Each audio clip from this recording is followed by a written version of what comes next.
Police প্রশাসনের কাছে আমার ভরসা আছে। নগরীর বাইজিদে প্রবাসীকে জায়গা সংক্রান্ত বিরোধের জেরে বাহরাইন প্রবাসীকে মারধর ও হুমকি দেওয়ার অভিযোগ উঠেছে প্রতিবেশীদের বিরুদ্ধে। হুমকির বিষয়ে 3 জনের নাম উল্লেখ করে বাইজিদ থানায় একটি অভিযোগ করে ভুক্তভোগী প্রবাসী আক্তার মিয়া।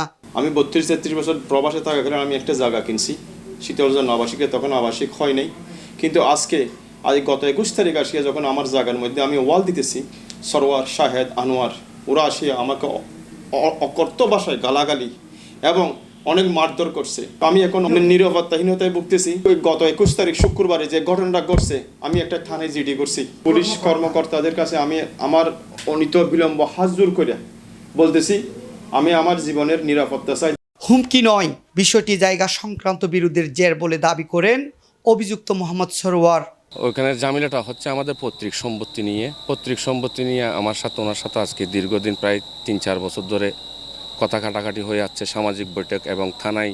এটা হচ্ছে একটা মিথ্যার আশ্রয় উনি নিয়েছে। উনি আমার বড় ভাই, ওনাকে মারাটা আমার স্বভাব হয় না। আমি ওনাকে বকাবকি করছি ঠিক, আমি কোনোদিন ওনাকে গায়ে হাতও তুলি নাই, ওনাকে মারধরের ভয় ভীতিও দেখাই নাই।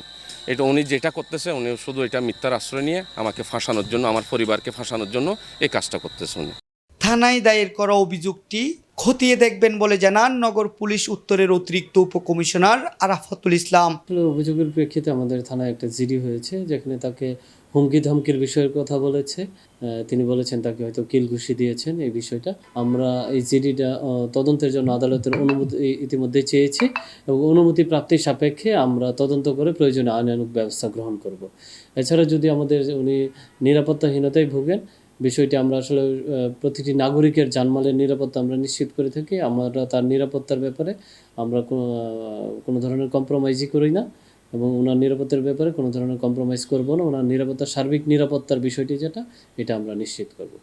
বিষয়টি তদন্ত করে দুষ্প্রমাণ পেলে আইনগত ব্যবস্থা নেবে প্রশাসন, প্রত্যাশা ভুক্তভোগীর।